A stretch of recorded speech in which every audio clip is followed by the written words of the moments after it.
We're all set. All right. Well, thanks, Erica. Good morning, everyone. To those who are on live stream, welcome.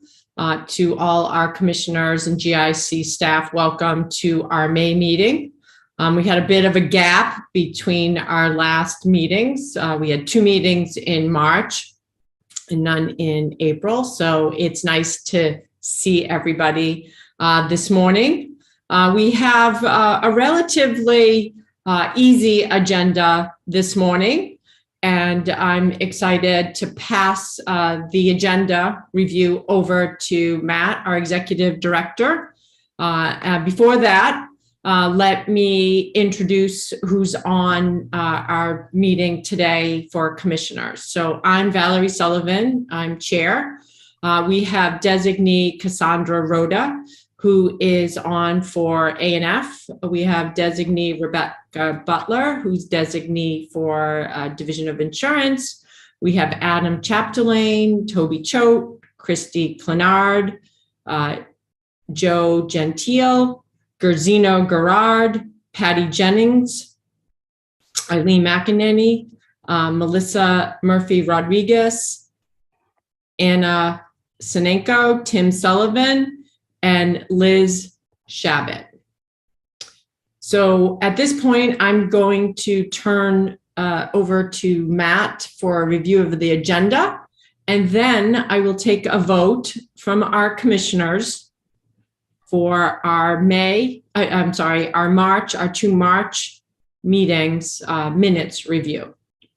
Thanks, everyone, and good morning. Good morning, everyone. Thank you, Madam Chair. Welcome, everyone, to our May meeting. As you can see here, our agenda for this meeting is fairly light. As the chair noted, we're hoping to wrap up early. We do have, as the chair noted, first a vote on 2 sets of minutes for the March 3rd and March 24th meetings. We'll then turn it over to the Executive Director's report, where we'll hear from a Director of Human Resources, Brock Weidenheimer, with some personnel updates, and then Deputy Executive Director Eric Chiavelli regarding some legislative updates. Following that, we'll move on to our trust fund requests and wrap up the substance of the meeting with a discussion about our procurement for the flexible spending accounts. So please note that the CFO report for this meeting is in the appendix for your review. We're happy to take any questions towards the end of the meeting after the FSA update. So that's the plan for today. And I will turn it back over to you, Madam Chair, for the minutes.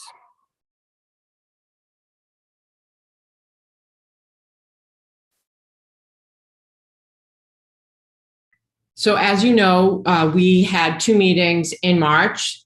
There were 2 separate sets of minutes sent to you. And I know all of you have reviewed them. So at this point, if there's no discussion, edits, questions on it, on either set, I will entertain a motion to approve both sets of minutes. Do I have a motion? I'll motion. Elizabeth Shabbat. So thank you. Do I have a second? Second. Was that Eileen? Patty? Our second? I second. It's Commissioner McEnany. Okay, great. So at this point, I will ask Andrew to take a roll call of votes. I'm a yay. Andrew? Thank you, Madam Chair. Designee Rhoda? Yay. Designee Butler? Yes. Commissioner Shabbat? Yes. Commissioner Chapdelaine? Yes. Commissioner Choate? Yes. Commissioner Clenard? Yes. Commissioner Gentile? Yes. Commissioner Guerin? Yes. Commissioner Jennings? Yes. Commissioner McEnany? Yes. Commissioner Murphy Rodriguez, Yes. Commissioner Sinenko, Yes. and Commissioner Sullivan. Yes. Thank you. Madam Chair, the vote passes unanimously of those present. All right, great, thank you. So at this point, let's get into the meat of the agenda. I think it's music to everyone's ears that we're finishing up a little early, so let's deliver on that. Thank you, Madam Chair. For the Executive Director's report, we just have a few quick updates, and I'll hand it over first to our Director of Human Resources, Brock Weidenheimer. And as I do that, I just want to thank him and recognize him for the outstanding work that he does for the organization and advising me and the rest of the senior team on important personnel matters. I'll turn it over to Brock. Great. Well, thank you, Matt. I just wanted to quickly touch base today about retirements. So we had 2 employees at the GIC retire in May, and these are the first retirements we've had in some time. Ann Lopes, who has been a member of our data entry team for 14 years, has retired on May 6th. And then Donna Thompson will be retiring at the end of May on the 31st from her position on the GIC's life insurance team. And she's been with the GIC for about 4.5 years, but previously had a long career at the Executive Office for Labor and Workforce Development. So we'll certainly miss both of them. We appreciate all they've done for the agency, but are happy for them that they'll be having some newfound free time to enjoy whatever comes next for them. I talked some with colleagues at other agencies, and it does seem there's a general uptick in retirements, possibly related to agencies starting to bring people back into offices again. Not certain about that, but it does seem there's a little bit of an uptick. I know for Donna Thompson, who is retiring at the end of May, she had actually announced her retirement prior to the COVID pandemic. And then when we switched to working from home, she decided to stay, but now has decided to retire again. So it could be related to the pandemic winding down. Most GIC employees are continuing to work from home. Something we'll keep an eye on. We have 16 employees at the GIC that have 20 or more years of seniority with the agency. So we do have a lot of employees with considerable seniority, and I just wanted to let people know this is something that we'll keep an eye on. And in the meantime, we're in the process of recruiting to backfill the positions for those people who have announced the retirement. So hey, Brock. Yeah. So has A&F or the broader administration, are they seeing an overall uptick in unfilled positions? Are they like others having a hard time in backfilling positions, or is there any data on what % of positions are going unfilled, and does that put a strain? Mostly concerned about the GIC, like are we going to be able to serve our constituents? Is there concerns about that? Are there plans being put in place? Is it agency specific, or does the administration help in helping us get the backfills we need? I think I don't know about whether there's a trend in overall sort of positions remaining open for longer periods of time. We have talked at the A&F level about what seems to be an uptick in retirements, and we are recruiting for those roles now. One thing we have noticed, and Paul Murphy and I were talking about this recently, is that the number of applicants we're receiving when we post a new position is considerably lower than it was a year or two ago. And so we are, so I expect it will be more challenging to fill positions, but we're certainly, looking to do that. We're talking about some possibly, creative ways to fill positions in terms of, maybe bringing people in at different levels than we might have brought them in before, as long as we maintain internal equity. So these retirements are new enough that we've just started the recruiting, so I can't say for sure whether it'll be a lot harder than it has been, but But certainly we are seeing fewer applications for roles that we have posted lately. So that could indicate that it will be, just it may take a little bit longer to find the really good candidates. Okay, well, keep us posted. Thank you. And I'd like to echo what Matt said. I think you do a great job with talent here at the agency, so thank you. So, well, thank you.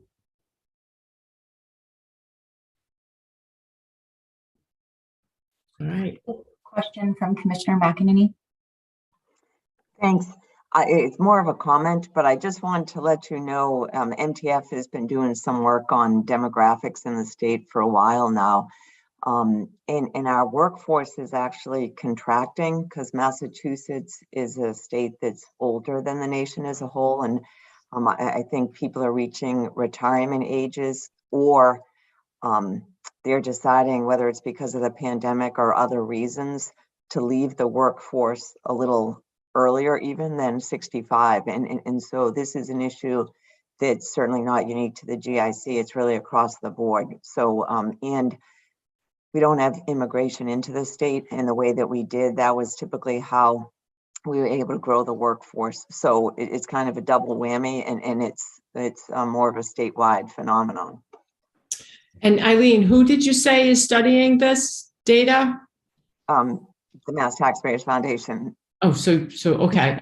And is there any suggestions that the organization is providing to bring older people who are thinking about retiring or do retire at least back into the workforce in a more flexible way, or are there, or are we just in trouble as a state? We're thinking about it, and I don't think there's a silver bullet, but certainly thinking about, do jobs have to be full-time? Thinking about credentials that are required to fill the jobs. I think we all default to a college degree. Maybe that's not necessary anymore. And just, I think just being a little more creative about how we fill jobs.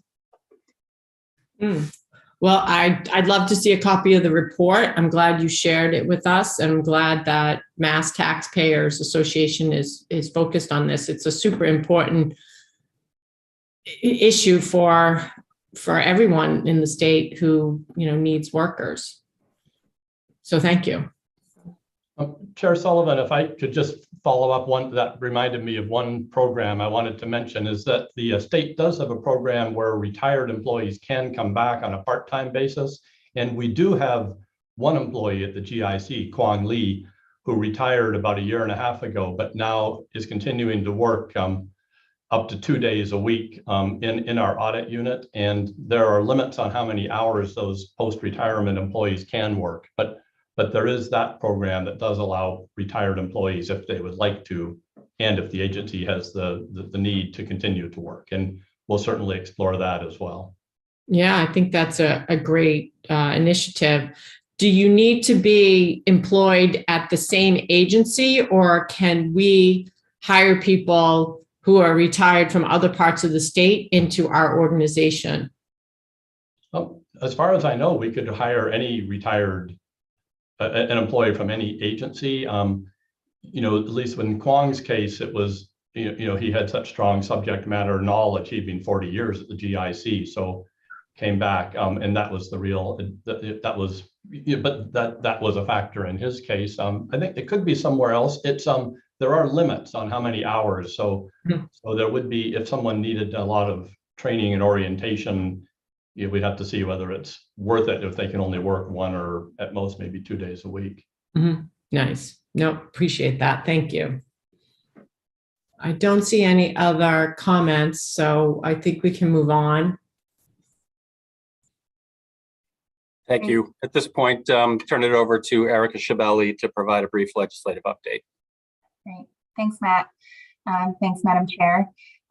Quick legislative update here. As you know, we are in the thick of the budget process up on Beacon Hill. And as you know, the governor has already released his budget. The House of Representatives passed their budget on April 27th.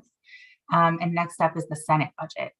In the House budget, there were no budget languages, there's no budget language or amendments that were adopted that would impact the GIC directly. The Senate budget was released last week on the 10th, and they'll debate it next week. So we'll provide updates to commissioners as the process unfolds.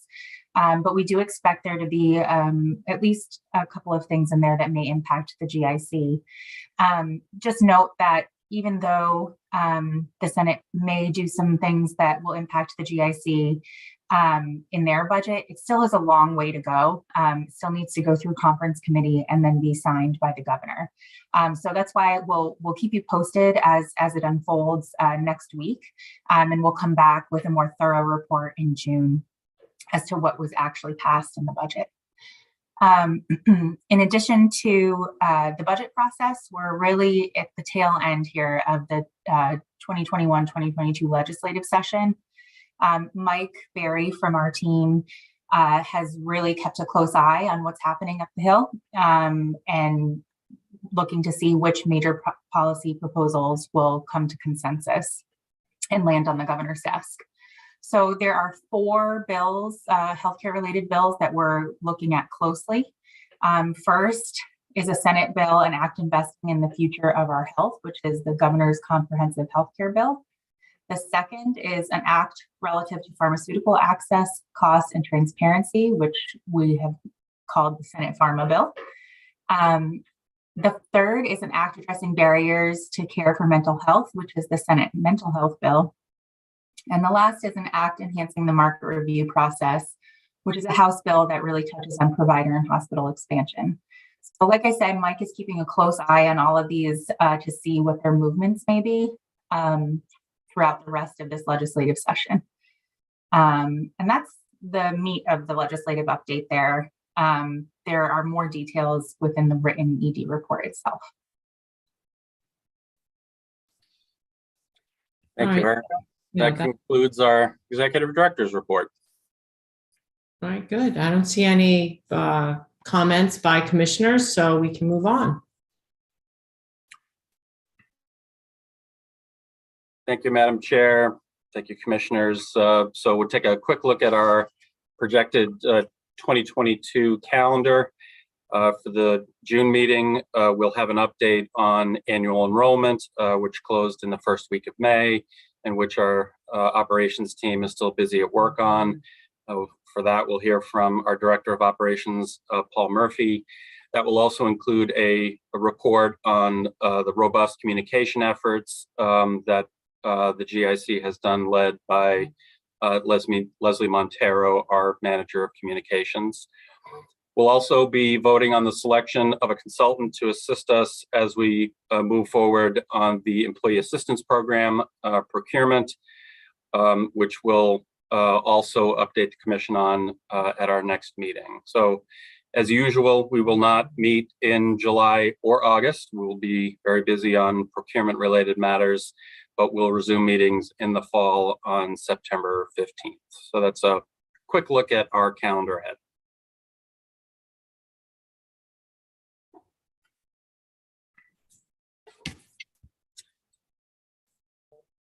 So I'll move on to the next item here, Madam Chair, with your permission, and hand it over to, if there are no questions on the calendar, hand it over to Jim Rust to present on our trust fund requests.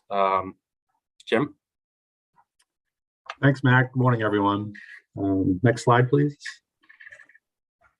As you may recall from prior years, the GIC staff annually requests authorization to potentially use funds from the trust fund for certain projects that benefit members.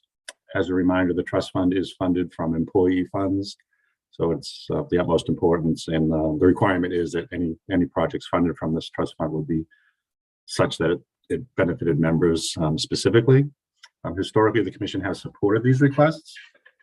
Any project that is funded from these trust funds is vetted by senior staff and approved by the Executive Director, and will report back to the Commission if we needed to use the funds for any such projects. For historical perspective, in the last 3 years, FY 20, 21, and 22, we did not use the funds. for any purposes, and these funds would only be used if the administrative budget did not cover the existing needs of the agency. Next slide, please. So here's an example of some of the funds that the projects that would be earmarked for these funds if they were used. This is the information technology request. It's the same as last year. The IT department looks at their needs and identifies these as things that they would fund with trust fund monies if necessary.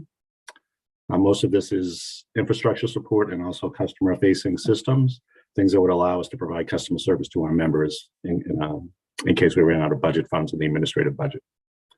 Next slide, please. These are the administrative services and member engagement requests. These include things like video productions that we've done before. I think we've shown them to you, such as Turning 65 a couple of years ago. Some staff training that might be necessary to keep staff up to date on current events in the healthcare industry and things that affect our members, and also things around benefit compliance. In addition to these requests, we also request the ability to use up to 10 temporary employees in FY23 if necessary. As I note here on the slide, we do not currently employ any temporary staff. In the past, we did have a few temporary staff members.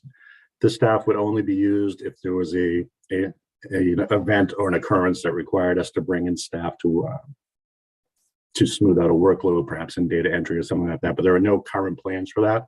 But we do like to get authorization ahead of time in case the need arose, so we could act nimbly and get those people on board if we needed them. With that, I'm happy to take any questions. I know I went fairly quickly through this, but I'm happy to answer any questions if there are any.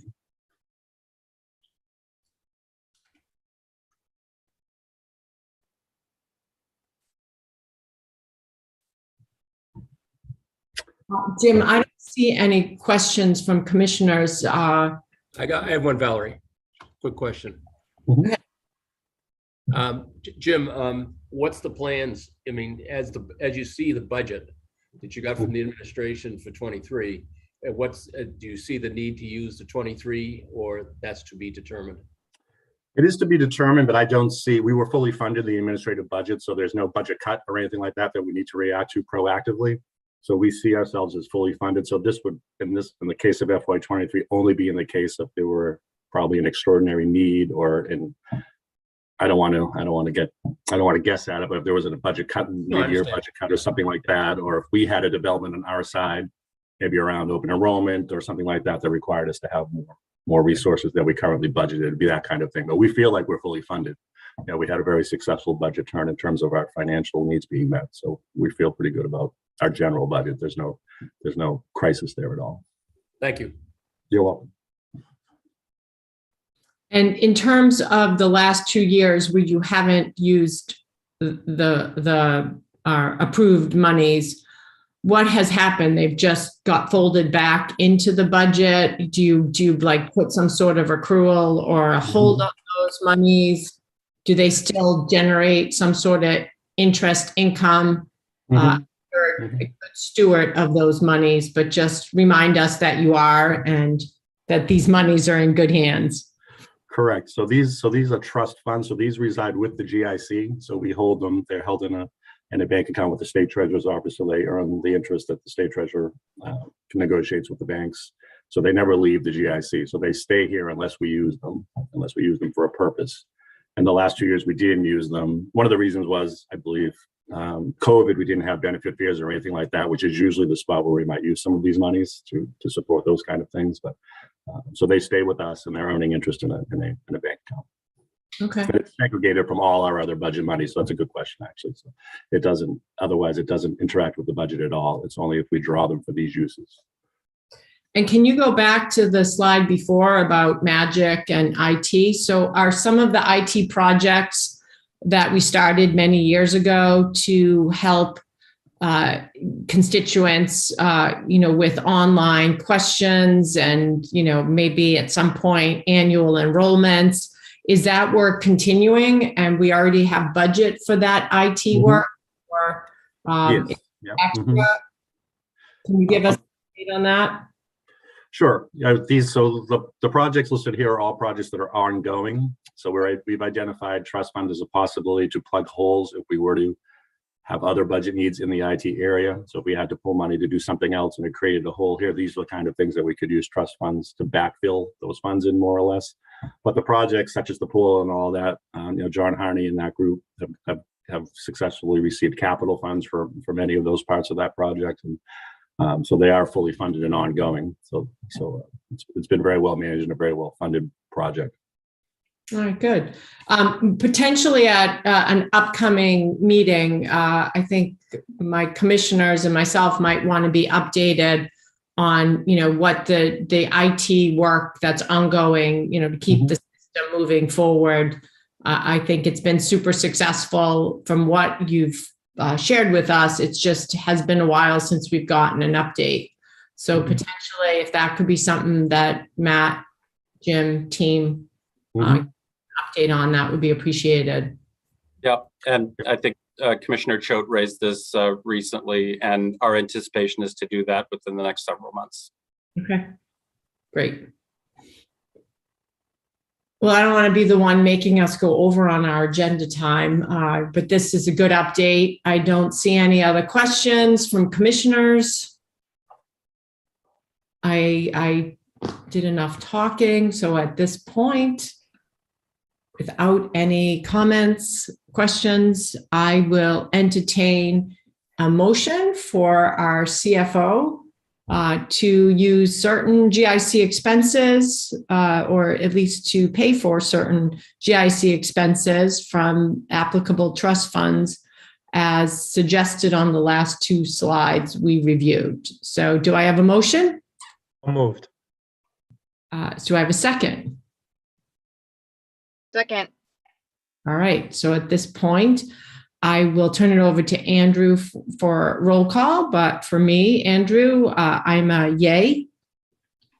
Thank you, Madam Chair. Designee Roeder? Yay. Designee Butler? Yay. Commissioner Chabot? Yes. Commissioner Chapdelaine? Yes. Commissioner Choate? Yes. Commissioner Clenard? Yes. Commissioner Gentile? Yes. Commissioner Guerin? Yes. Commissioner Jennings? Yes. Commissioner McEnany?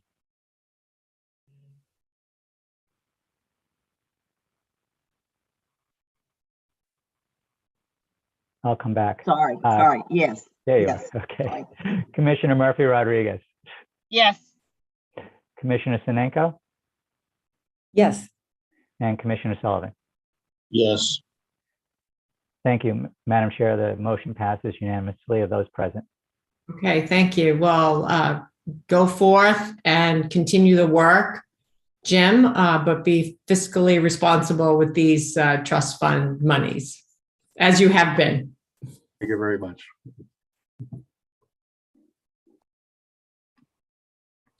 I see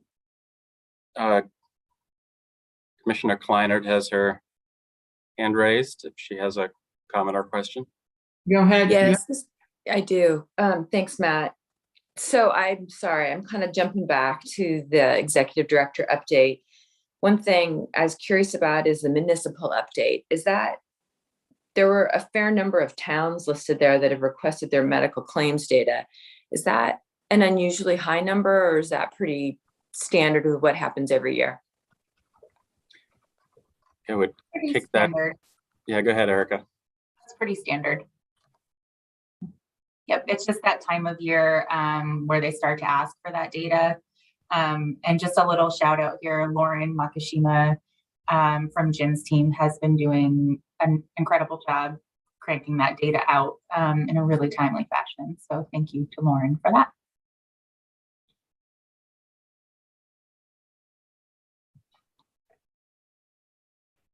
Have you gotten any comments or concerns by municipalities getting this data to them? Not at this point. We're still early in the process of folks asking for data.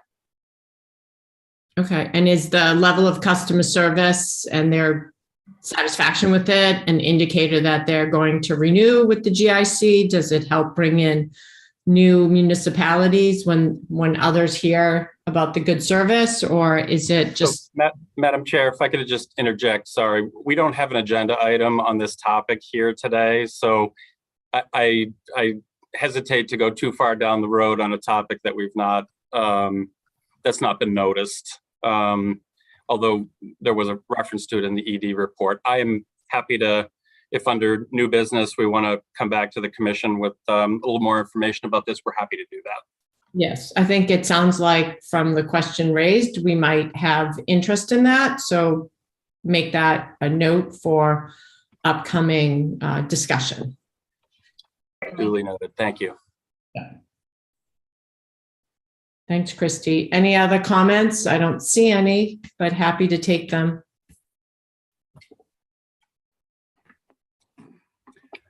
Okay, being none, we'll move it on to our flexible spending account procurement update with Cameron McBean. Here again, just want to thank Cameron, Janine Dewar, Jim Rust, and the rest of the procurement team. They have a lot on their plate right now, but doing an excellent job. Hand it over to Cameron. Good morning, commissioners, and thank you. If we can move on to the next slide, I will try and keep this brief. We are in the very, very early stages of this procurement. In fact, the notice of intent was just posted on the Combis platform in the last week. Just as a brief overview of the current state of affairs, we are in the final year of the 5-year contract with Benefit Strategies, who currently administers our 2 FSA plans, the Healthcare Savings Account and the Dependent Care Assistance Plan. We currently run about 16,000 participating employees each year. We have seen a little bit of drop off over the course of the last 2 years, I think primarily driven by the changes to our collective lifestyles due to COVID. We currently have a $2 a month administrative fee that each participant, either whether you're in one or both FSA plans, it's the same administrative fee. That is not currently paid by the employer in any way, shape, or form. However, we do, my apologies for the cat. However, we do subsidize half of that administrative fee amount out of the FSA forfeiture account. Currently, enrollment is completely on the Benefit Strategies web-based platform. Next slide. So our primary objectives on this procurement are to make sure that we provide the best quality and value in terms of the services offered from the new vendor, whoever that ends up being. Long-term, I mentioned earlier about the administrative fee. The GIC, because we are not the employer, we are not authorized to, let me rephrase that a different way. Most plan sponsors are also the employer of record for these plans. And because these plans reduce taxable income, there are payroll tax savings that the employer is responsible that offset overall the cost of the administrative fees for each participant. Long-term, we'd like to work with the Human Resources Division and our other participating offline agencies to see if we can't get authorization to cover these admin fees for our participants. But the focus at this point in time is going to be on securing the next vendor and contract and making sure that we provide the absolute best services for our members that we can. I believe there's one more slide on this.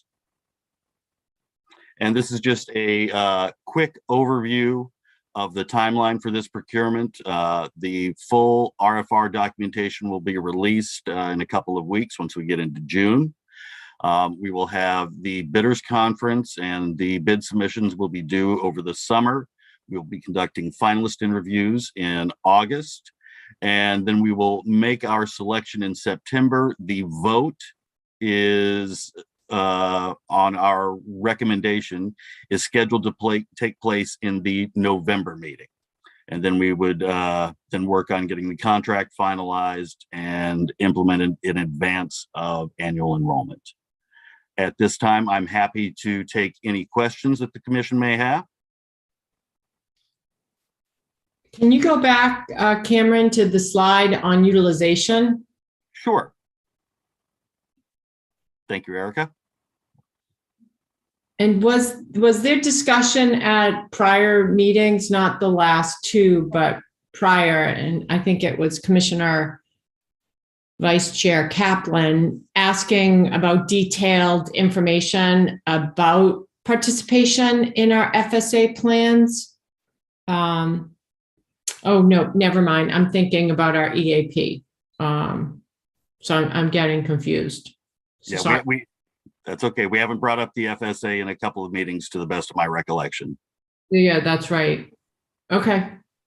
I don't see. Commissioner Senenko? Thank you. Yeah, I was just curious if the participation, do you know approximately what percent of that represents of the people that are eligible? There are overall, I don't have that number off the top of my head, but I want to say it's somewhere in the vicinity of about 80,000 that are eligible. Okay, great. Thank you. I'm welcome to give you a more accurate answer as a follow-up. Thanks. Yeah, I was just curious about, the rate. That would be great. Have a sense of take up. Thanks.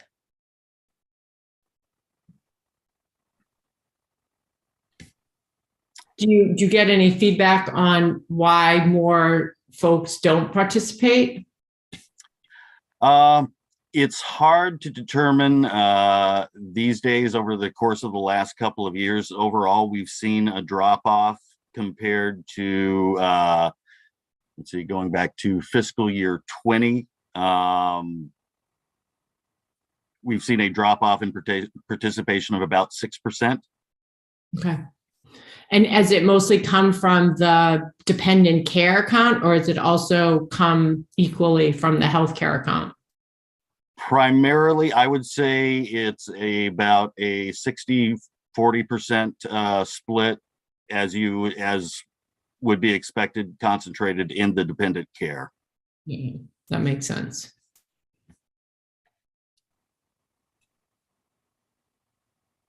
Okay. Well, I appreciate that that there's more work to be done here with another procurement, given the work that's underway. I don't see any comments. Anybody have any other questions for our staff here? If I may add, I want to point out that we're doing this FSA procurement without the use of a consultant to run it, and that's mostly due to the expertise we have in-house, particularly with Cameron, and I want to commend him for that, for making this a little bit more efficient process than might have been otherwise. So, Efficient and cost effective. correct. Hire external consultants. So good work. Thank you. Thank you. That concludes the formal business of our agenda today. Madam Chair, I hand it over to you to see if there's any additional new business, or if we can proceed to adjournment.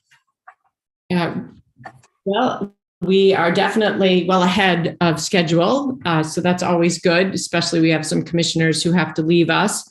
I would just ask staff to give us an update on municipalities. It sounded like there was some interest, and potentially, consider that for an upcoming meeting, or let us know when you might be able to get us that information. And I also would like an update, or I think the group would as well, on IT project work that's moving us towards an annual enrollment on a regular basis, when that can happen, what the sources of need would be. And then I'm curious about the EAP plan. I do believe that that's been asked. And so if we could potentially get the vendor in to give us an update on, who's using it. I don't know when the procurement for that comes about. So those are things that are new business for upcoming meetings or, touch upon now. That's my thinking. I don't see any other commissioners with their hand raised, but they can certainly jump in because we do have a few extra minutes. While we're waiting for folks to do that, I will just note that our June agenda actually has a presentation update on the EAP procurement and a vote on the EAP consultant. So that one is already in the works, and we'll be back with you in June on that. That's great. We really would love a detailed update on, who's using the EAP. Does it, if there's a possibility to show that it supports our members and their mental health. May is Mental Health Awareness Month. If we could, use Margaret's data analysis to see if we can make any threads of, association between the use of EAPs and if it helps our members with better mental health or better access would be appreciated. So thank you. Anyone else? All right, well, it looks like we give a lot of extra time back. This doesn't often happen, so let's rejoice in that. And it's a good meeting, good information. So at this point, if there's no other comments, I will adjourn this meeting and bid you a great weekend. It's supposed to be good weather in the Boston area. And we'll see you in June, on June 16th, okay? Thank you. Thank you all. Thank you. Thank you. Thank you.